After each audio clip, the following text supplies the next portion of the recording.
Otherworldly is the word that describes the stranger's face best. Everything about him indicates that he has arrived from another plane. He bows before you with grace and dignity. So, that's what you look like, troublemaker. The whole plane of Elysium seems to be talking about you. Your power resounds through space like a bell. I hurried to the call so I could advise you and help you avoid any missteps. Boring, yawns Avu. Wisdom is often tiresome. A mortal cannot be expected to wield supernatural power without guidance, so you would do well to take advice from an actual supernatural being. Kwame Planet.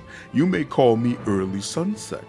I hope to become your most trusted advisor in all matters, great or small. So, you're a real Azata then? You came from Elysium? Not precisely. The news of you and your peculiar abilities reached me while I was traveling between planes, so I have not come directly from Elysium. However, I can tell you quite a lot about it if you'd like. How exactly can you help me? I will monitor your abilities, observing how they develop. You have probably discovered by now that they are somewhat chaotic and prone to spontaneous manifestation without your deliberate will. It's not surprising. Azatas and other supernatural beings are created with their powers already a part of them, yet you received yours as a sudden gift. That gift may be inconvenient and even dangerous for its wielder. I will try to learn more about it and teach you to control it over time. A mentor is essential for such an undertaking. If you really are a good mentor, then you should teach the fun stuff. You know, things like how to make pretty pictures on berry jelly with whipped cream. Avu licks her lips. Not this boring stuff. Do you know anything about my power? It's unique, no doubt about that. Everything seems to suggest that you're somehow wielding the powers of the mightiest Azatas. Mortals possess many gifts and may reach extraordinary heights in sorcery, but your abilities are on another level entirely. They abide by different rules, if there are any rules at all to speak of. If this is the will of one of the gods of Elysium, I'd like to be the first to discover their intentions. That said, it may well be a careless folly long forgotten by its author, and not a deliberate design. In that case, you will need my help and advice all the more. Glad to meet you, Early Sunset. The pleasure is mine. The newcomer inclines his head. I'll take up no more of your time. If you wish to talk, I'll be nearby. It will take me some time and observation of you to ascertain how exactly your power manifests itself, and how you must wield it to stop it spiraling out of control. Once I have something useful to tell you, I will inform you without delay. Early Sunset greets you, graceful as ever. What questions are you burdened with? Tell me about yourself.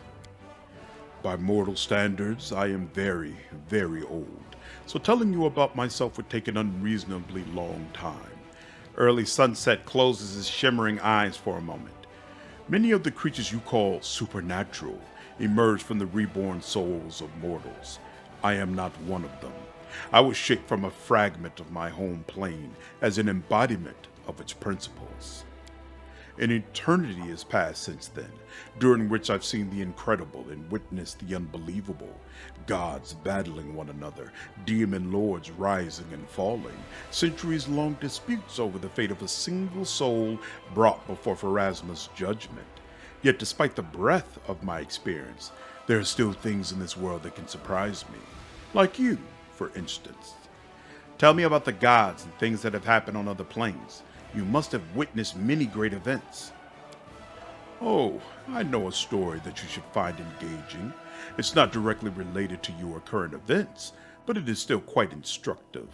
It occurred, let me see, less than 600 years ago, as time is measured in the material plane. In other words, it might as well have been yesterday. It all began with Aolar, Lady of the Hunt, a demon lord who has since perished. It was her penchant to take control of the body of a recently deceased hero and visit their friends and family to wreak death on them in an especially gruesome manner. Aolar preferred to keep the hero's soul somewhere close at hand, to make them watch their loved ones die, unable to intervene. Early Sunset falls silent for a moment. Believe me, I take no pleasure in recounting this meaningless violence. It so happened that Aolar picked a righteous Desnan priestess, one the goddess was especially fond of, as her new victim. It enraged the goddess, and believe me, the wrath of the righteous is much more destructive than that of evil and darkness. Desna stormed into the abyss itself and obliterated Aolar along with her realm, reduced her to dust, scattered her in the wind, and when she did that, something unprecedented occurred. Demon lords, who had lived like spiders in a jar since time immemorial, never missing a chance to bite each other, suddenly banded together in an alliance called the Coalition of Chaos. I don't recall ever, and I mean ever, laughing as hard as I did when I first heard that name. That said, most of the guys did not see the humor in it. A planar war was about to break out, one that would claim at least as many lives as Earthfall, all because of a single priestess, her family, and her friends. Thankfully, Callistria wished to right Desna's wrongs. The goddess of revenge revealed her most powerful aspect, sowing discord among the demon lords. The sacred Sting is a true artist in that regard, I must say. The coalition of chaos crumbled, and the war never began. The demon lords and their armies crawled back to the abyss, where they belonged, without glory. Chaotic. At least Desna actually fought evil instead of sitting on her hands. If you feel in your heart that this is the right path, do not stop. Act as the beautiful goddess of the stars did. Elysium, what is it like? It is a plane of great contradictions. It is built on the ideas of freedom, good deeds, and openness to all. But here is the paradox. If you do not believe in restrictions and are prepared to accept everyone, must you also accept those who seek to restrain your freedom and bind you?